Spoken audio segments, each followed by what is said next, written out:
Hey guys, it's Shaka from Watches Off Fifth, and today I have something very special for you.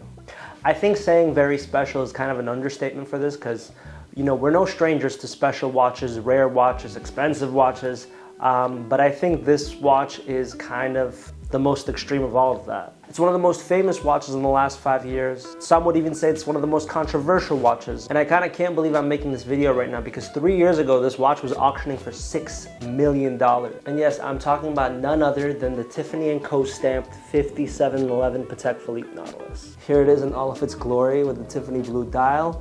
This thing is very loud. And of course, here is the box that the watch comes in. Man, that's a really good box. We showed other Patek Philippe's with a Tiffany Co stamp, but this by far I feel like has to be the most special one. As you guys know, we firstly addressed the specs. And I'm gonna be honest with you, if you're talking about specs for this watch really isn't anything special than, you know, any other 5711 Nautilus. It comes in a 40mm stainless steel case with an 8.3mm height. It has the caliber 26-330 SC.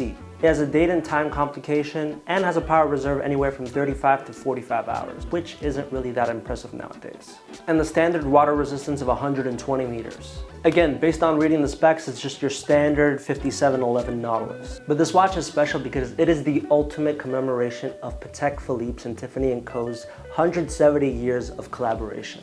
And they obviously nodded at the 170 years by only releasing 170 of these watches. And as many of you know, as soon as you see that double stamp with Patek Philippe and Tiffany Co, it's automatically a collector's dream.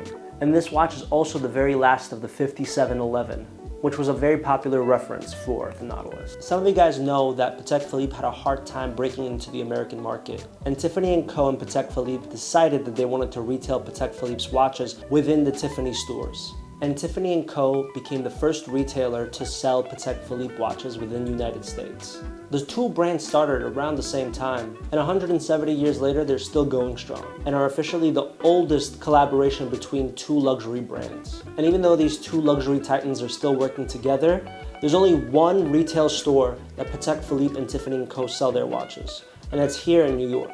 The retail price of this watch is around the same of a Nautilus that you would find today. But when this watch first hit auction in December of 2021, it sold for $6.5 million. Not only did this watch make waves within the watch world, but it reached over to the mainstream and dominated luxury media. And obviously this watch was seen on some celebrities like Jay-Z, Mark Wahlberg, and Ed Sheeran. And I would say this is one of those watches that started the luxury watch boom in the 2020s. Every watch dealer working today knows that there was a time before the 2020s and after. This is one of those watches that really drove a craze around watches in general. Before the 2020s, watches seemed like a niche hobby. Today, I feel like everyone and their mother collects watches. Even the Tiffany-blue color was the most in-demand and copied color that year. I remember when this watch came out, every watch with the same dial color would skyrocket in price. And I remember after the release of this watch, every single watch brand made sure to have a Tiffany-blue colored dial in their catalog. We've had many watches that are hyper luxury. We have many watches that are very rare, but this thing is the most recognizable status symbol that I think I've ever seen come through these doors. That Tiffany blue dial just looks so beautiful on the Nautilus and gives you a feeling that no other Nautilus really does. This 5711, whether you like it or not, is a celebration of this long-lasting partnership between two luxury powerhouses. The only other Tiffany Co stamped watch that's more rare than this is the one on Arnault's wrist. This Tiffany blue dial is very striking. That double stamp is every collector's dream. And of course, the case back is executed to perfection. Just let me know your thoughts. I'm very excited to hear them. And if you like this watch or any other, please feel free to contact us at Watches Off Fifth. We'd be happy to help.